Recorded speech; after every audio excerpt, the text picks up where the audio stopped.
She's training to do what only one woman has done before her: qualify for the Olympics in women's wrestling. However, the road has been long and difficult for the few women who want to compete in the sport. Being a woman in the sport, and a sport that is majority males, if you count how many female wrestlers in Australia, you can count them on your hands. Now, that's extremely disappointing. With only 500 active wrestlers in Australia and just about 30 women, funding is limited and women struggle to get their fair share. Women are a very small part of our family. Female wrestling has only really been on the scene for about 20 years, and it's only been in the Olympics since 2004. At the age of 8, Carissa discovered wrestling as an escape from bullying at school. Her brother was involved and she tagged along. She still mainly trains with men as there are so few women active in wrestling.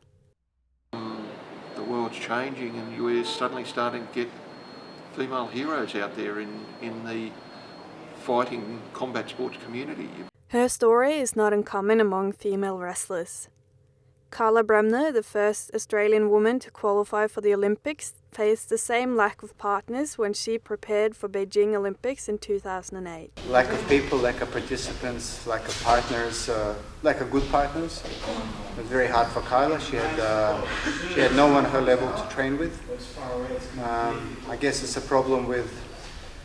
The other problem is people are so separated in Australia. And there's all this bickering between clubs and associations that people don't come together to train. My journey has not been easy, especially between 2012 and 2014. I left the sport in 2013 because of the politics in wrestling. Another situation is the fact that the amount of funding that women receive and the fact that it doesn't get much funding. You got a male's freestyle coach, you got a male's Greco-Roman coach, but where's the women's wrestling coach? The umbrella organisation Wrestling Australia acknowledges the obstacles for their female athletes, but claims that these are problems in the sport all over. It is a small sport, so there's very few opportunities for everyone. Do you think there's sufficient support for women in wrestling in Australia? Compared to what? Compared to men? Maybe not, but What's the difference? In what? The amount of support? Just lack of numbers, I guess, and because there's no numbers, a lot of people don't want to see past that and don't want to concentrate on it.